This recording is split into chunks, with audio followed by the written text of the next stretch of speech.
Bonjour, bonjour. Je m'étrangle, pardon. Excusez-moi, j'ai eu la gorge qui s'est nouée tout d'un coup. Donc je disais bonjour, bonjour. Du coup, vous y allez droit 2 fois. Donc nous allons commencer le bloc numéro 3 et la page numéro 5 de l'album Les Divagabonds 2 pour la boutique Hélène Scrap Store. Donc vous savez qu'Hélène m'envoie des découpes Herfeld Création et que ce mois-ci, je vais vous la remontrer un peu quand même. Voilà, j'ai eu celle-ci et ce sont un tas de... Voilà, vous avez différents rectangles très découpés ou pas, différentes dimensions. Bien agréable d'ailleurs parce que ça c'est un passe-partout. Moi je suis plutôt pragmatique, on va dire, hein. C'est-à-dire que j'aime bien les die qui servent pour beaucoup d'occasions, hein, parce que bon, vu le prix quand même, on aime bien que s'en servir souvent. Donc ce genre-là, ça passe partout, ça peut aller pour tous les styles. Preuve année, j'ai voulu justement prouver qu'on pouvait les utiliser avec du vintage pour faire du baroque. Oui, c'est un matériel de base, ce genre de forme-là. Ça peut servir à tout, à tout, à tout. Des jolis cadres photos pour faire des cartes. Aussi, celle-là, elle est très très jolie. Ben, je l'ai déjà collée, donc je ne peux pas vous la montrer, mais elle le fait très jolie sur une carte ou sur une page d'album. Voilà, donc j'ai travaillé avec ça et tous les autres, hein, tout ce que j'ai depuis que je travaille pour Hélène, j'en ai quelques-uns maintenant, donc je les utilise à chaque fois et je vous mets toujours les liens directs de chaque die sous la vidéo, dans la description, dessous, là-dessous.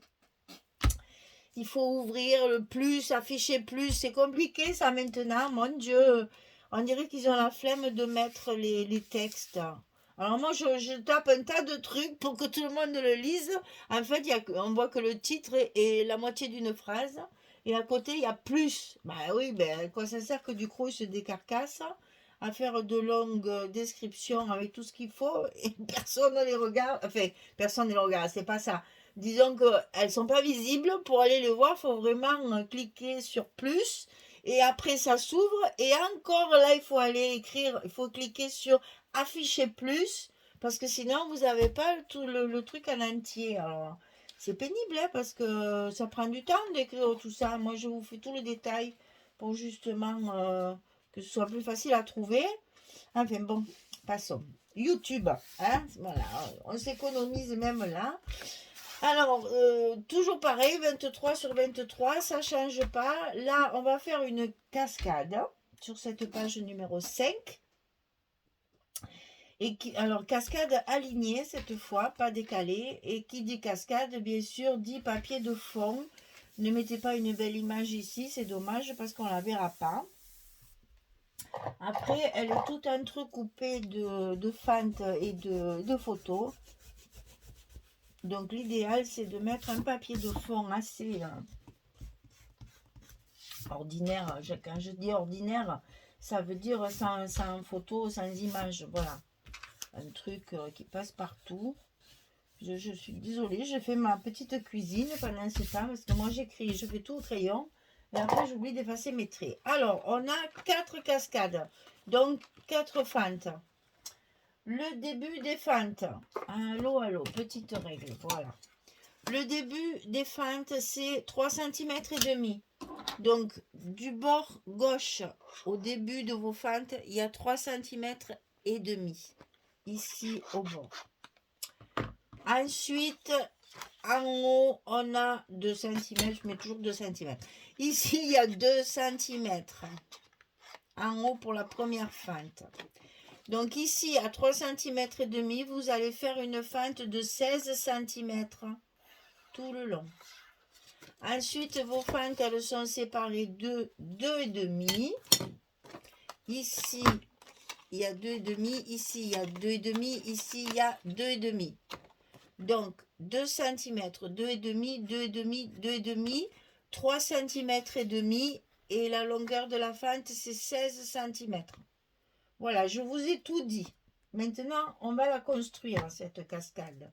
Parce que chaque fois que je fais une cascade, je crois que j'en ai fait une autre dans l'album. Alors là, par contre, je ne fais pas le détail. Je fais le détail que la première et après non. Je suis en train de classer mes trucs. Voilà. Donc les cascades, que je suis bête, 13 cm sur 16. 13 sur 16. Et sur le côté 13, on plie à 11. Parce qu'on va les mettre en paysage.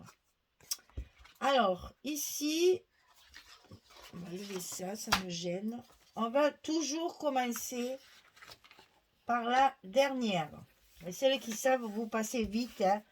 Les autres, ben, il y a toujours des nouvelles, il y a toujours des personnes qui ne savent pas, il y a toujours des personnes qui ont besoin qu'on leur répète les choses. Alors, si vous savez, ben, brrr, vous avancez le curseur et hop, hop, hop, vous sautez la cascade. C'est pas grave, mais je l'explique pour les autres. Alors, ici, on commence toujours par celle du bas, la dernière. Toujours, toujours, toujours, toujours, toujours, toujours. On la met en place, bien droite, bien correctement mise, puisque c'est à partir de là que tout va dépendre. Hein. Donc, il faut que la première soit bien mise. On la tient bien, on ne la lâche pas. Et là, on va enlever nos petits scotch de protection. Et si vous avez de la colle, vous collez de suite. Mettez votre colle avant, comme ça ne bouge plus. Et là, hop là, vite, vite, on colle. Vite, vite, vite. Pour qu'elle ne bouge pas. Je pète un plomb un peu. Hein, ça fait, je ne sais plus, 4-5 vidéos. Je commence à voir un peu la... Si j'ai l'impression de parler toute seule, j'avoue qu'au bout d'un moment, ça fait bizarre. Alors, donc, on va mettre la seconde. Parce que, heureusement qu'on ne m'entend pas, j'ai les fenêtres fermées parce que sinon, je dis, les voisins, ils diraient, non, mais qu'est-ce qu'elle fait? Elle parle seule toute la matinée, comme ça va pas mieux. Hein. Voilà, on met la seconde, on la positionne bien alignée sur l'autre. On la tient, on la lâche pas. Et on colle tout de suite. C'est toujours là qu'il faut 4 mains et que c'est fort dommage parce que nous n'en avons que 2. On enlève tout de suite et on colle tout de suite avant que ça bouge. Voilà. Alors, on vérifie. Ah, c'est nickel. Parfait, parfait, parfait. Alors, la troisième, on va la mettre à sa place dans la troisième fente. On vérifie qu'elle est bien enfoncée et qu'elle est bien à sa place. On tourne. On tient bien. On lève les scotch. Je reconnais, c'est périlleux. C'est pas facile à faire.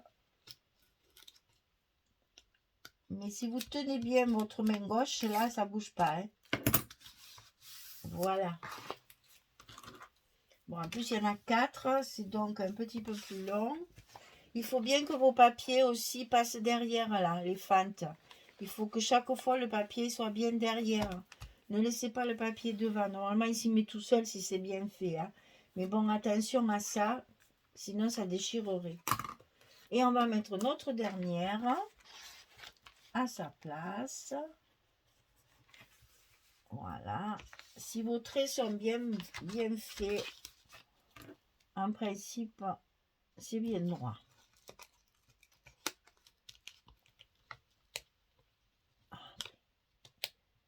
Ça, c'est pas commode. Hein. Et alors, le scotch, il colle tellement que même pour enlever les protections, c'est dur. Voilà la dernière. Alors, maintenant, on a notre cascade en place. Voilà, les 4 cascades sont en place. Et maintenant, on va travailler sur le dos.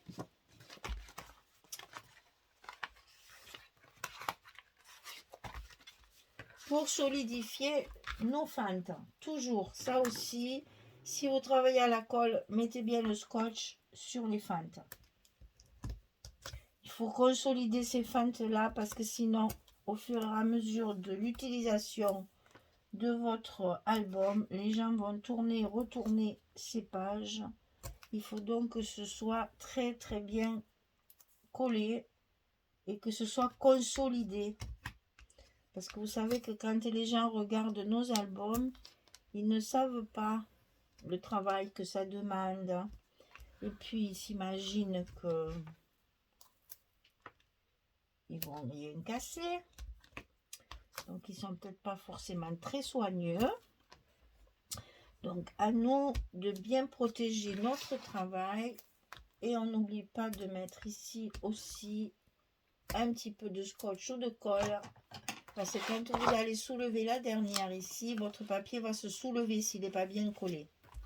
Tandis que là, ça risque rien. Alors, mon bloc, il est là. Eh bien, allez, là c'est le plus délicat, c'est qu'il faut enlever tous ces scotch et quand même coller bien droit. Alors, on positionne bien la page. Quand elle est bien placée, on colle un côté. Et là, ça ne bouge plus. Et on va pouvoir lever tous nos scotch de derrière. Et là, il y a du travail.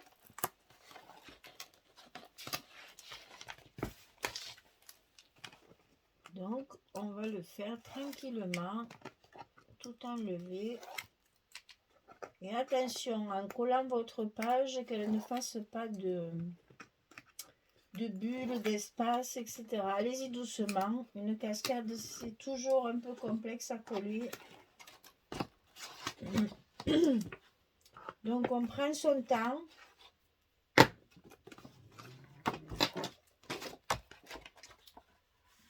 Et on fait glisser tranquillement notre papier.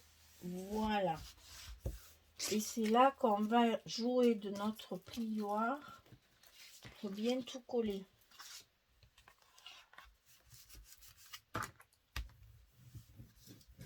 Je vous rappelle qu'on en a mis là-dessous. Donc il faut bien le coller. Et on va coller entre chaque, puisqu'on a mis du scotch à chaque fois sur les fentes pour que ça adhère bien, que ce soit bien collé partout. Voilà, on a fini notre cascade. Alors moi, toujours sur la cascade, je rajoute une carte. Ça fait toujours un espace photo de plus. Ici, on va faire un petit stop pour la coincer. Mais vous coupez une carte de 11-16 pour mettre sous la cascade. Voilà. Alors, ensuite, on a... Alors, est-ce que c'est le grand côté qui passe sur le petit côté? Je m'en souviens jamais.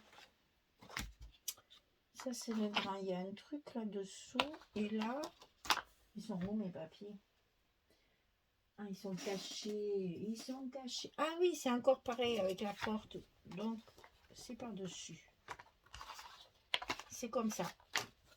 Le grand à gauche, le petit à droite. Et c'est le grand qui passe sous le petit. Alors, le grand. 23,5 sur 23. Et du côté 23,5, on plie à 20,5 et à 21,5. 20,5, 21,5, on a 1 cm. Il y a beaucoup d'épaisseur. Hein. Donc 20,5, 21,5 du côté 23,5 et 23 en hauteur. Faites pas comme moi, vous ne trompez pas de côté. Est-ce que vous le voyez que j'ai marqué mes plis là? Oui, oui, regardez là, vous voyez. Je me suis trompée. C'est-à-dire que quand vous faites vos plis, voilà, ben, j'ai inversé. Comme c'est 23 et 23 et demi, évidemment, je n'ai pas remesuré comme il faut. Et voilà ce qui arrive. Mais c'est pas grave, ça se cache avec le papier, ça se voit pas. Mais attention que ça vous arrive pas. Vérifiez bien que vous êtes du côté 23 et demi pour faire vos pliures.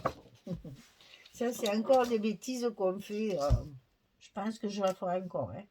C'est pas la dernière fois que je la fais, hein, ça c'est sûr. Alors ici 23, c'est la même dimension que notre bloc, c'est parfait. On n'a pas à calculer, on bloque notre pliure là-haut.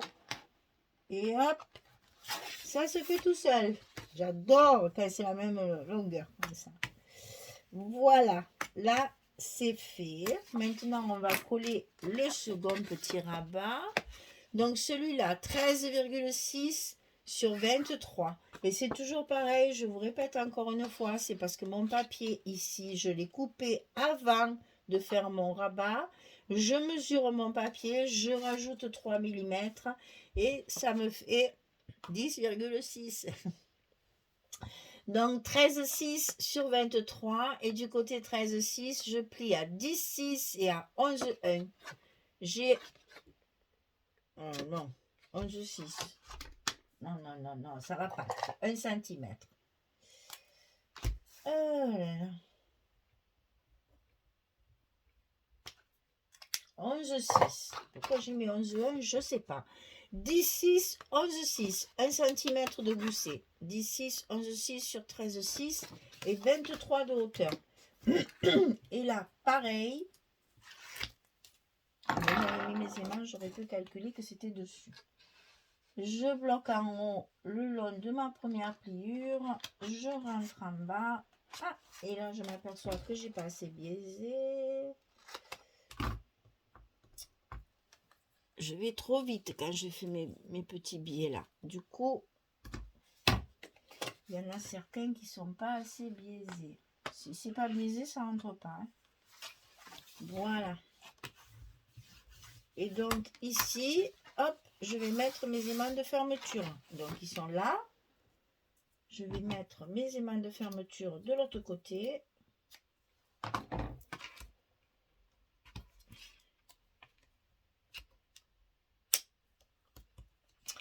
Je n'aurai plus qu'à coller mes papiers sur mes deux rabats.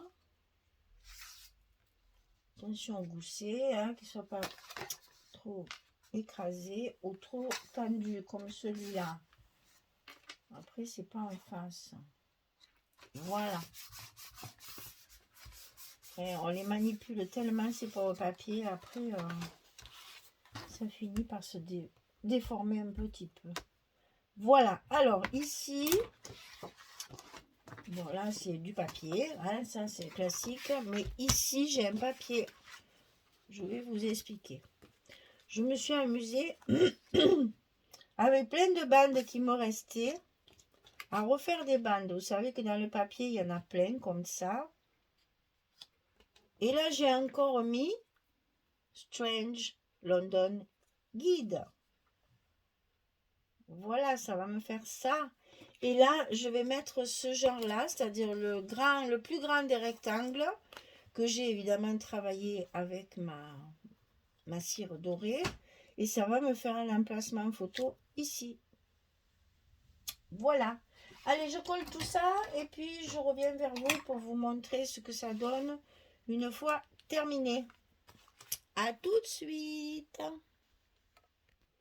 Voilà, j'ai terminé. Donc voilà pour mes portes. Voilà pourquoi j'aime bien, j'aime mieux ça que ça. Parce que là, on voit un bout, c'est pas joli. Tandis que là, du coup, ça fait bien nos deux portes. Et c'est séparé par un mur. C'est pour ça que je fais comme ça. Voilà. Donc ça s'ouvre comme ceci. Ici, bien entendu, on a l'emplacement d'une photo si on veut. Ici, j'ai donc collé mon emplacement photo avec ma partie dorée. Voilà. Et ici, ma cascade de 4 cascades, plus tout. Oh, je mets l'envers. Plus la carte ici supplémentaire qu'on va fixer ici avec un petit stop pour pouvoir l'enlever et la remettre facilement. Donc là, 1, 2, 3, 4, 5, 6 photos. 6 photos. Si vous mettez recto verso, là vous en avez 8 et de 10. 11, 12, hein, voilà. Ou 6 ou 12, c'est au choix. Et là, comme ici, j'avais choisi mon papier à bande, comme ça, bref, j'ai récupéré mes chutes et du coup, j'ai la même chose de l'autre côté. Et j'ai toujours ce fil conducteur, puisque c'est le titre de mon album, L'étrange guide de Londres. Voilà. La page numéro 5, elle est finie. Il n'y a plus... Oui, pour l'instant, ça ne tient pas, c'est sûr. Il n'y a plus qu'à décorer, il n'y a plus qu'à mettre les petits mots. Et puis, le tour sera joué. On aura terminé. Je vais mettre une trombone. parce que sinon, à chaque fois, elle va s'en aller. Et quand on va travailler la page numéro 6, ça va nous gêner. Voilà, tu tomberas plus comme ça. Voilà, donc page numéro 5 terminée. On va finir la 6 pour... on va faire la 6 pour pouvoir finir notre bloc numéro 3. Et tout doucement, on s'avance vers la fin de cet album. Voilà, merci beaucoup. Au revoir tout le monde.